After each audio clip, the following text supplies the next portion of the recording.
Well, it's that special time of year again. E3, a time where the major brands in gaming come together for 3 straight days to show up the future of gaming.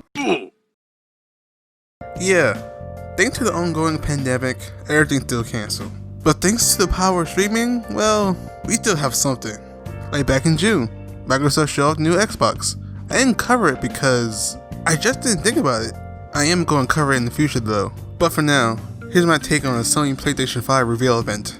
The press conference, being a big boy, is 1 hour and 50 minutes long. So on that note, just like a shallow end of the pool, let's jump into it. The show starts out with a montage showing off all of Sony games from the past, present, and future. Fun fact, do you know the PS2 is 20 years old? Feeling old yet? The first game is GTA 5, again.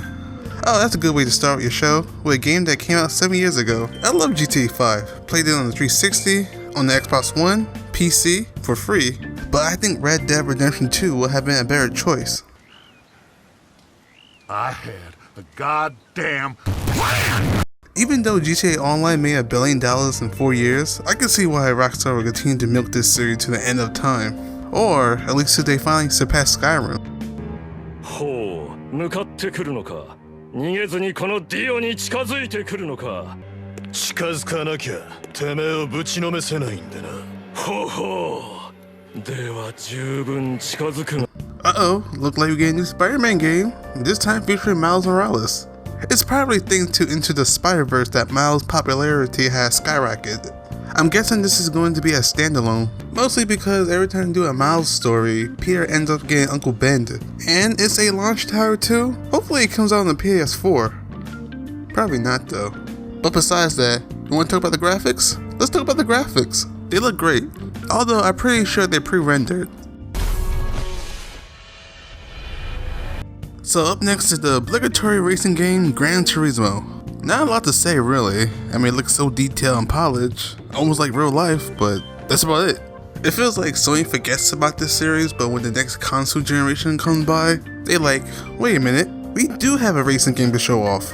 Oh hey, here's a familiar face, Ratchet and Clank. It's been 7 years since their last game, Into the Nexus, or 4 if you count the remake, and they never look better. Even though I never played this series a lot, I had fun with it, so this looks like it's gonna be a blast. And look, there's gameplay. The biggest takeaway is the seamless transition every time Ratchet jumps into a rift. It helped to show the fast load times of the PS5. No word on a release date though.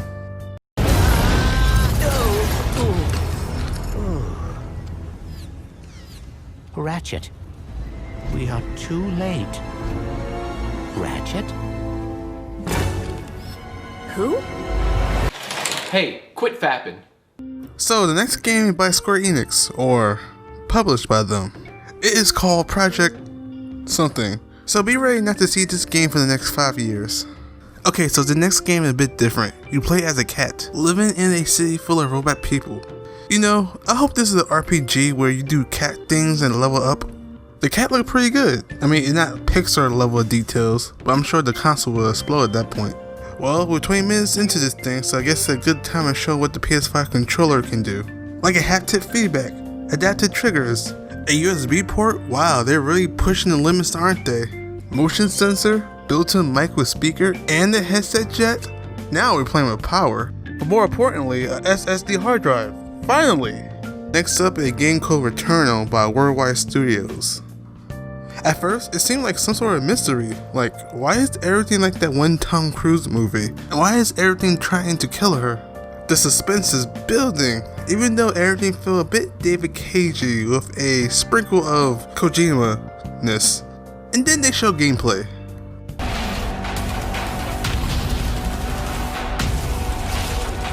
It goes from being like an action adventure horror game to a full-on Gears of War.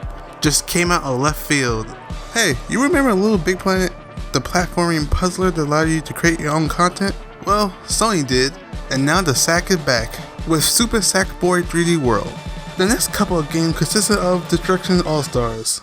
The closest thing you're ever gonna get to another Twisted Metal, a game called Kena and the Bridge of Spirits, which looks interesting, looks like a jump puzzling platformer, collecting those black minions, and combat that kinda reminds me of Kingdom Hearts 2. And also, gameplay. Hey, Do you want to play a game which most likely be a visual novel style game about anthropomorphic teenagers going through the trials and tribulations of adolescence? Yes. Or how about Oddworld? Or that Ghostwire game we saw last year at E3? Or Jet?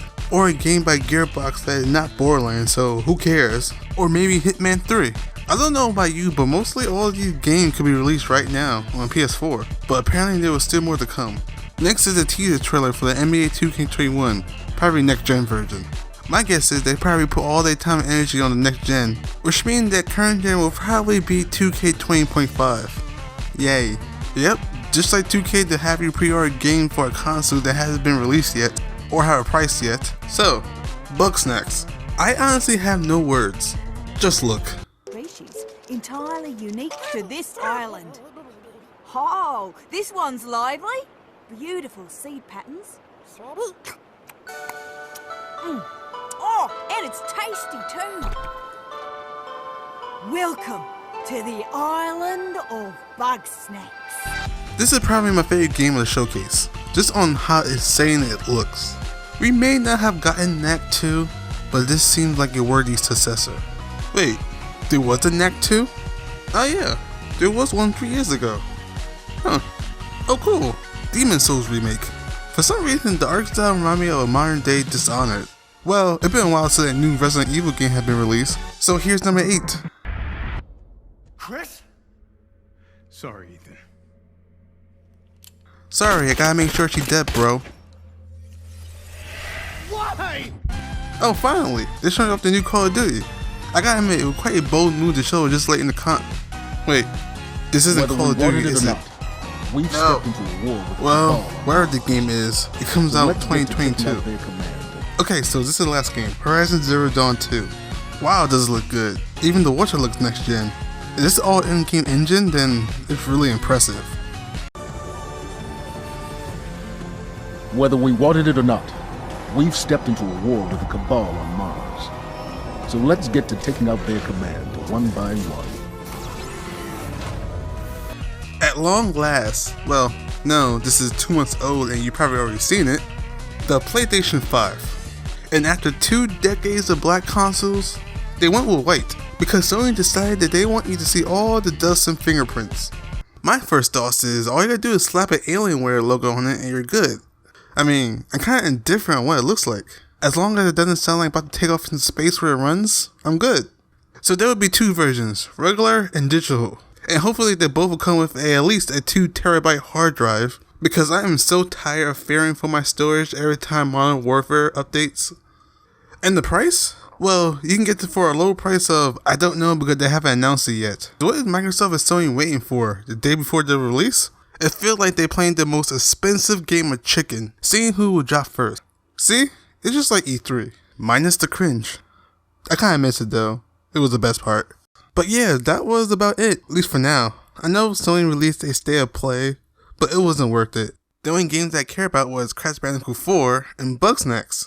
So on that note, I just want to say, thanks for watching, hope you enjoy it, and see you guys next time.